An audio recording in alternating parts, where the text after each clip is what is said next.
Hello class 9th. Today our next topic in this chapter is about compounds and mixtures. So first we are doing compounds.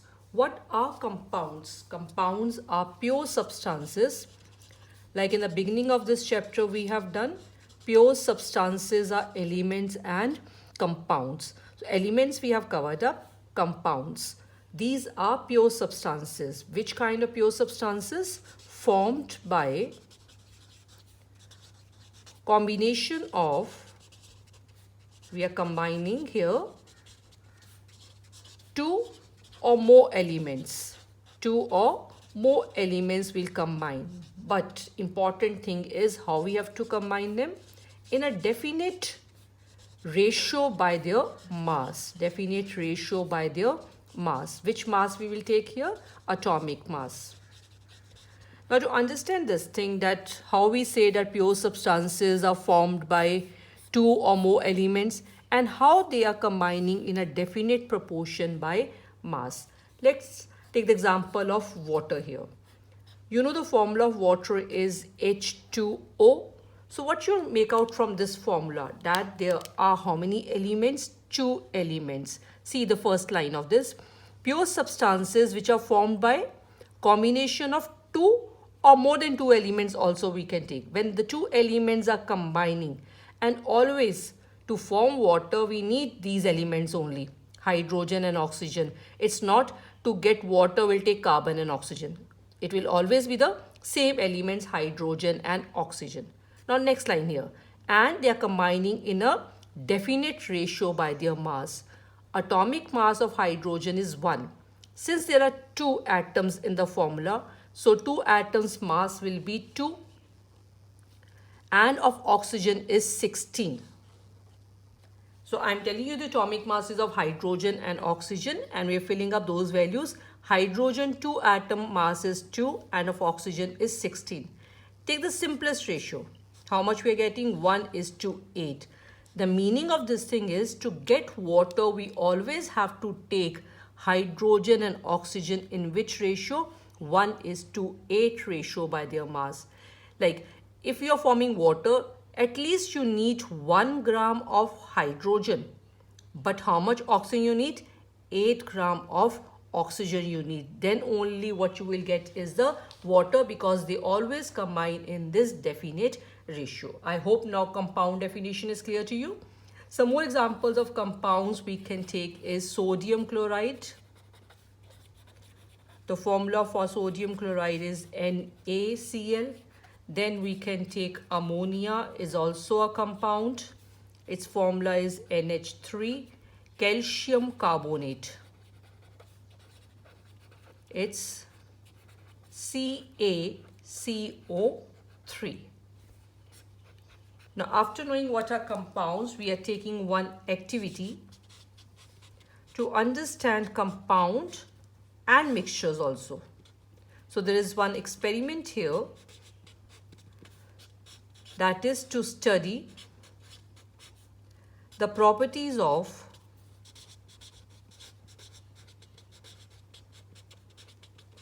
a compound.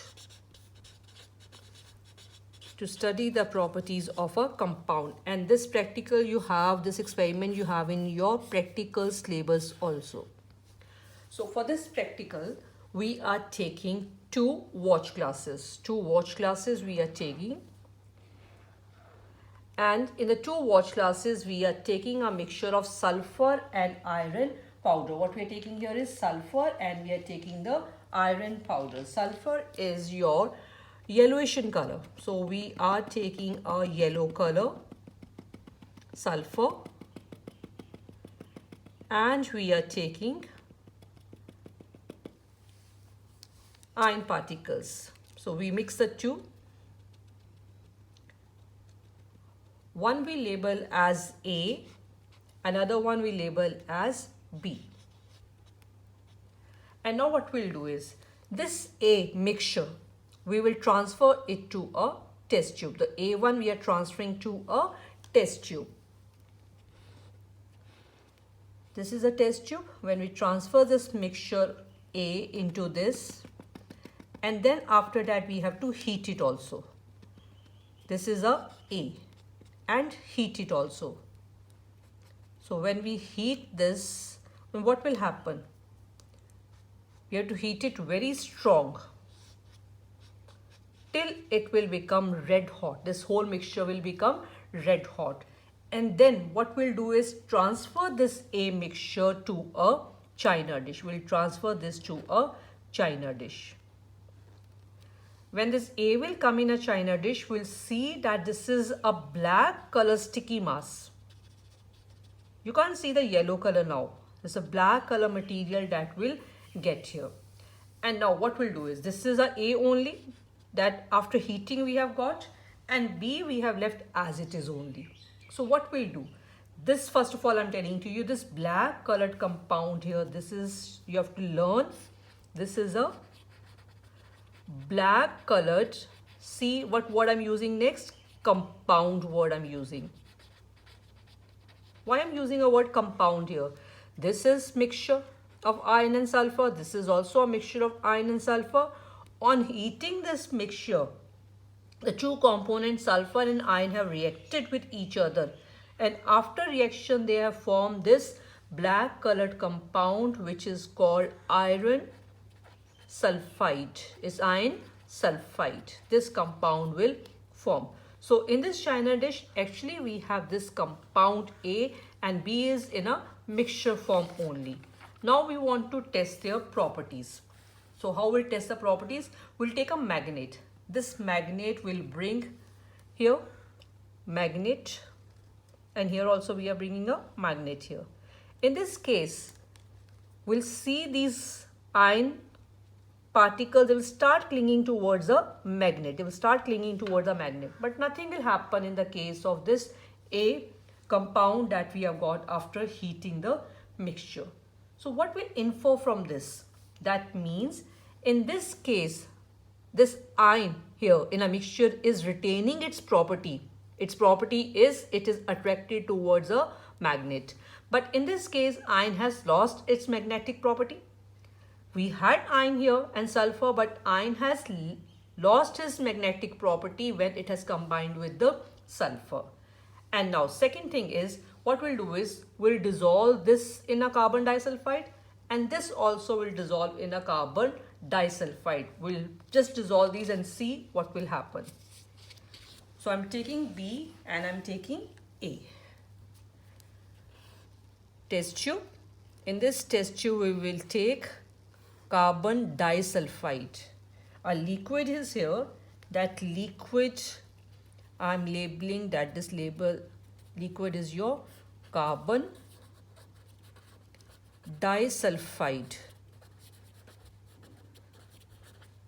Its formula is CH2. In both the test tubes we have taken carbon disulfide, and in this one we are adding a mixture B which has iron and sulfur powder in it. So what we'll see here is that you can't see any yellow color here.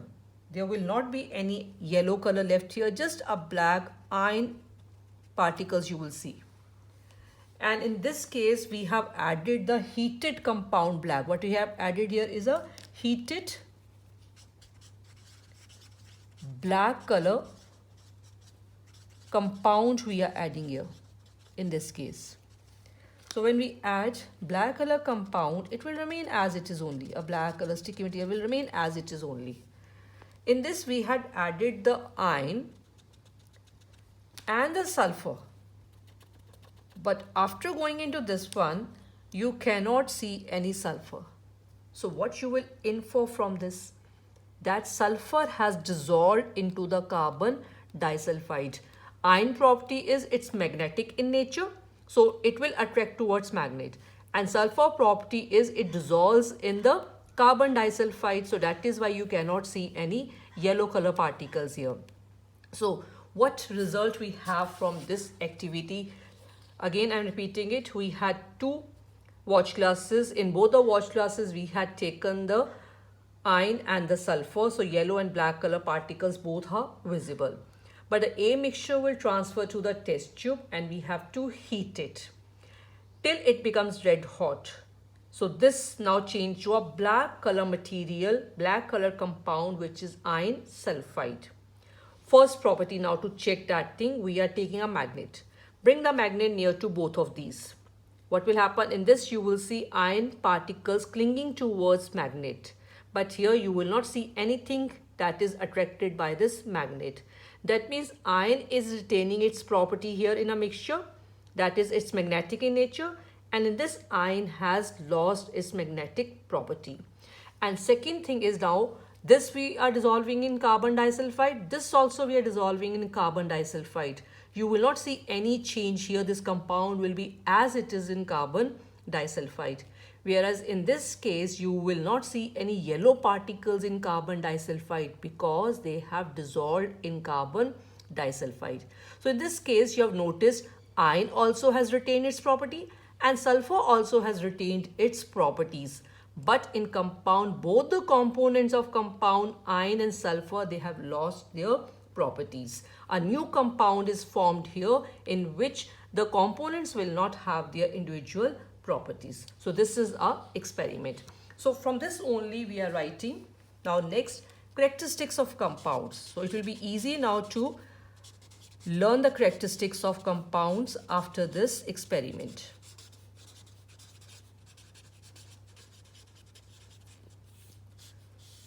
The first characteristic of a compound that we have written in our definition, in compound,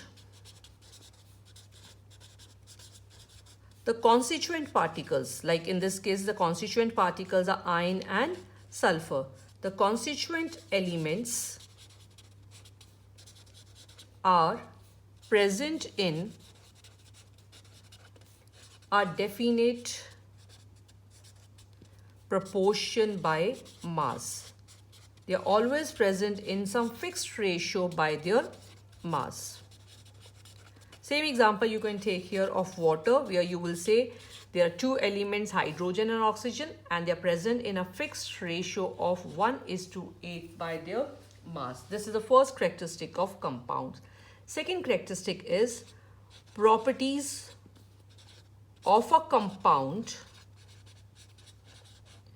are different. Properties of compound are different from the properties of its constituent elements. Properties of its constituent elements. Like when iron and sulfur we heat to form compound iron sulfide, then properties of this compound will not match with its constituent elements. Iron and sulfur, they are losing their property here, and a new compound is formed which will have properties entirely different from iron and sulfur. So same example you can take here, iron sulfide. You can write this is not attracted by magnet and is not soluble in carbon disulfide, while iron here is attracted by magnet and sulfur here, it will dissolve in carbon disulfide. But when the compound will form of the two of iron and sulfur, then these components of the compound, they will lose the properties. Third property now. The constituent elements of a compound cannot be separated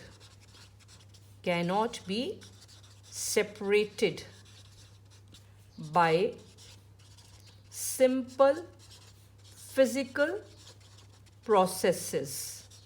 By any simple process, it's not possible to separate the constituent elements of a compound.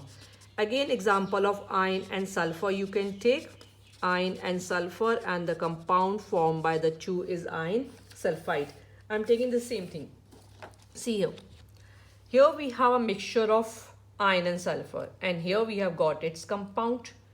This compound constituents are iron and sulfur. It's formed from iron and sulfur, but we cannot separate iron and sulfur once it is forming this compound. We cannot separate iron and sulfur. Use magnet here, iron will not cling to magnet. Add carbon disulfide, sulfur will not dissolve in the carbon disulfide. So it's not possible to separate the components, that is the constituent elements of a compound, by simple physical processes. Fourth characteristic, when we are forming a compound, formation of a compound involves evolution of energy generally. Example, again iron and sulfur mixture. When we heat this mixture, I told you we have to heat it till it glows red hot. What's the meaning of it glows red hot? That means if it is becoming red and it's hot, that means energy is evolving out from this whenever iron and sulfur, they are heated to form a compound. So formation of compound involves evolution of energy generally. Fifth point, a compound has always a fixed melting point and boiling point. Compound melting and boiling points are always fixed, they will not change. Like for example, if we take water ice, we know its melting point is 0 degree Celsius. And if you take water liquid and try to boil it, we know it will boil at 100 degree Celsius. Whether you take the water in an ice form or in liquid form and try to boil it, it will always boil at 100 degree Celsius. And water will freeze at which temperature? 100 degree Celsius. So whether you take the water in any form you take, but when you try to melt it, temperature is 0 degree Celsius. When you boil it, it is always 100 degree Celsius. It will not change.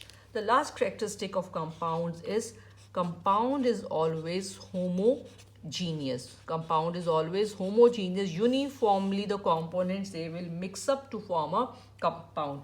Like that is why, see here, you will see this uniform black color compound here. But a mixture, you can see the components, different colors you can see. So it's not uniform, while this one is uniform. A compound is always homogeneous in nature. After knowing compounds, we are moving on to the next part, that is the mixtures. So now it will be easy for you to understand mixtures, because certain things in compounds only we have covered up about mixtures. So what are mixtures now? To define it, these are substances, remember, not pure substances. Only elements and compounds are pure substances. These are substances which consists of two or more. See what I'm writing after this? Two or more pure substances. What are pure substances? Elements or compound. That means you take elements or you take compounds or both the things. When you just mix them, what you will get is a mixture. And why I'm saying it's a mixture? Because they are present in any ratio. Ratio here by their mass is not fixed. To get a mixture, you can take any amount of these pure substances, are called mixture. Substances which consist of two or more pure substances present in any ratio are called mixtures. Examples of mixtures are like milk is a mixture, brass, alloys are mixtures, air is also a mixture. Now classification of mixtures. How to classify them? Two types of mixtures are there. Classification. There are two types of mixtures. Homogeneous mixture and heterogeneous mixture. Homogeneous mixture, heterogeneous mixture. What are homogeneous? From this word homogeneous only we can write a homogeneous mixture is uniform. Uniform means has same composition throughout. So when you take milk, you will find the milk is uniform. You cannot see the separate layers in a milk. When you see the brass alloy, you will see it's uniform throughout. You will not see somewhere it's more yellow in color, somewhere it's other color and all that. It is of the same color throughout. While heterogeneous mixtures, they have different compositions. They have different compositions in different parts. That is, it is non-uniform. It is non-uniform. Okay, now to understand it more, what is uniform, non-uniform, same composition throughout, and here we have different composition throughout. I'm taking beaker, and here also we have a beaker to form heterogeneous mixture. In this case, I'm taking water. In both the cases, we are taking water. So water here, and here also is water. In this, we are adding the copper sulfate. What we are adding here is a copper sulfate we are adding from the top, or salt you can say. And in this case, we are adding the sand from the top. So when we add the sand here, after mixing, what you will see? In this case, you will see throughout it is of the blue color. The whole of this one is of the same type. Same blue color we'll see here. You cannot see somewhere it is less dark, somewhere it is more dark and all that. It is uniform throughout.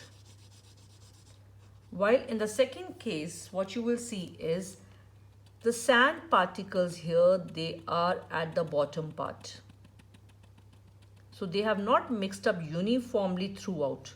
You will see more of the sand here at the bottom part. So this kind of the mixture is called heterogeneous because you can see different compositions in different parts, more of the sand here and very less sand particles you will see on the top part.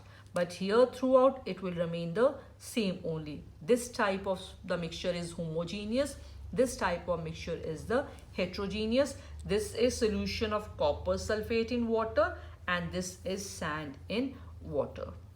Now second thing here is that you cannot see any visible boundaries here of copper sulfate or of the water uniform. You will not see any visible boundaries here. Next difference you can write no visible boundaries. But in this case you can see the visible boundaries. You will see the sand here, and at the top part what you will see is the water. Separately you will see it, and slowly these sand particles also will settle down here only. So separate boundaries are visible here. Some examples of homogeneous mixtures, like one already we have done here is a copper sulfate in water.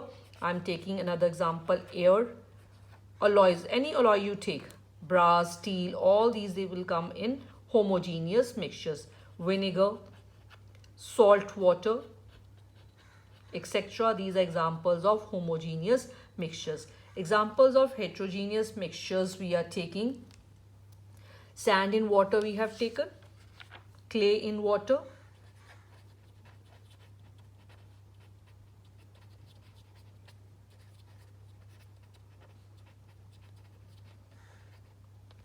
now coming to the characteristics of mixtures.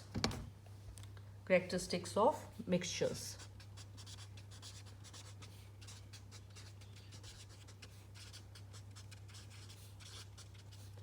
What are their characteristics?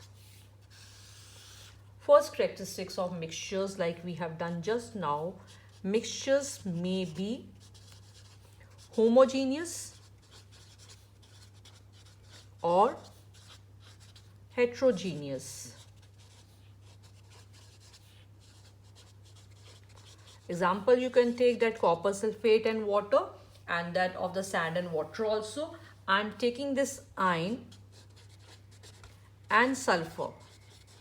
In iron and sulfur mixture, we can see the black iron particles, we can see the yellow sulfur particles. That means this is actually an example of heterogeneous mixture. This is an example of heterogeneous mixture. But copper sulfate in water, when you will take copper sulfate and water, when you will take, that is example of homogeneous mixture because they will mix up uniformly. Second characteristic of mixtures. In a mixture, components, in the definition only we have done this thing, may be present in any proportion by mass. In any proportion by mass.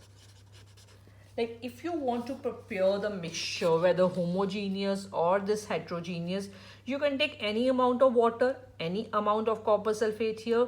In this, any amount of water, any amount of sand you can take. There is no fixed ratio how much amount of these components you have to take. In mixture, you can take them in any ratio, you will get the mixture.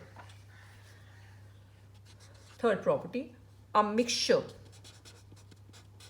shows the properties of, it shows the properties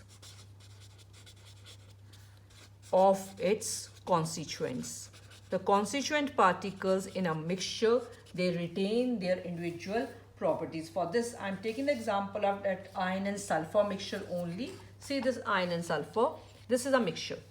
You will see the property of iron here, that is, it is attracted by magnet. And you will see the property of sulfur, that it is soluble in carbon disulfide. So in mixture, the components, they retain their properties, while in compound, the components, they will lose their properties. So components are retaining their properties in a mixture. Next, now these components we can separate also easily in a mixture. A mixture can be separated into its components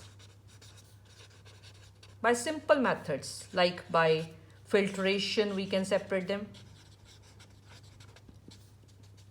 Some more methods are there. How we can separate the components? By filtration. For this, I am taking the example of this mixture, that is sand and water. How we can separate the sand from water? Filter this, we can separate the sand from the water. So there are some more methods also apart from filtration. Distillation method is there, separating funnel method is there, that we will discuss in this chapter afterwards. Next property of mixtures. Mixture does not have a fixed melting point. It does not have a fixed melting point because to form a mixture, we can take the components of the mixture in any amount of sand or water we are taking here. Second time when we are preparing, we can take different amount. Since the amounts are not fixed, so the melting points of the mixture will not be fixed. This is about the characteristics of mixtures. Now I am giving you a flow chart for the chemical classification of matter. Since we have covered up the elements, compounds and mixtures, so chemical classification of matter.